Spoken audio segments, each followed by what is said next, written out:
How to log in into your Airbnb app. Let's get started. First up, make sure you have already downloaded your Airbnb app. If not, you can head towards App Store or Play Store and download the app.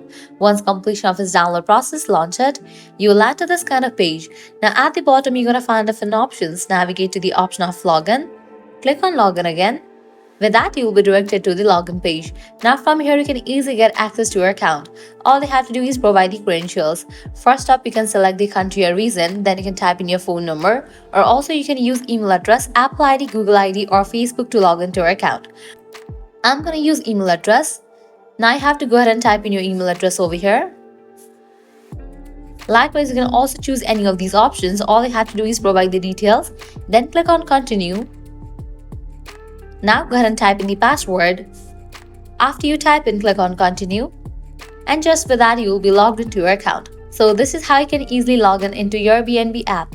At the end, if you guys find this video helpful, don't forget to like, share and subscribe to our channel. Thanks for watching.